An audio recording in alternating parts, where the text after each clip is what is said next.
नमस्कार, सत्यदर्शन न्यूज मध्ये आपले स्वागत आहे। मी पायल शहा। एक नजर टाकूया आजच्या ठळक घडामोडीवर। अजित पवारांचा विमान अपघाताबाबत आता रोहित पवार यांच्या विरोधातही आरोप। आमदार रोहित पवार सातत्याने सांगत आहेत की अजित पवारांचे विमान अपघात नैसर्गिक अपघात नाही, तर यामागे काही घातपात असण्याची शक्यता आहे। त्यांनी 4 पत्रकार परिषदांमध्ये यावर तपास करून यंत्रणांना प्रश्न विचारले आहेत। त्यांनी अनेक पुरावे आणि यंत्रणांचे दावे खोडून काढणारे प्रेझेंटेशन देखील केले। रोहित पवार यांनी डीजीसी आणि इतर यंत्रणांविरोधात या प्रकरणाची निष्पक्ष चौकशी करण्याची मागणी केली आहे। दरम्यान आता रोहित पवार यांच्या विरोधातही आरोप येत आहेत। भाजप युवा मोर्चाने त्यांच्या साखर कारखान्याशी संबंधित गंभीर आरोप केले आहेत।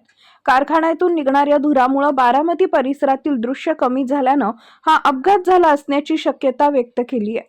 भाजप युवा मोर्चाचे पुणे जिल्हाध्यक्ष वैभव सोलनकर यांनी यावर तांत्रिक चौकशी करण्याची मागणी केली आहे। याबाबत भाजप युवा मोर्चाने मुख्यमंत्री देवेंद्र फडणवीस यांना पत्र लिहिलं असून शेटपळगडे येथील साखर कारखान्यामुळे प्रदूषण होत असल्याचा आरोप करून रोहित पवार यांच्यावर निशाणा साधलाय। ज्या ठिकाणी अपघात झाला त्या ठिकाणी धुकं होतं असं सगळ्या रिपोर्टमध्ये आलेलं आहे। ते धुकं या कारखान्यामुळे तयार झालं असं आमचं म्हणणं, याची चौकशी झाली पाहिजे। हे धुकं कशामुळे तयार झालं तर ज्या वेळेस सकाळी कारखान्यातून निघणारा गरम धूर ज्यावेळेस थंड हवेच्या संपर्कामध्ये येतो त्यावेळेस स्मोक प्लस धूर असे लेअर तयार होते आणि त्याचा पायलटला अडथळा ठरू शकतो असं आम्ही टेक्निकली बाबी आपल्या समोर स्पष्ट म्हणतोय।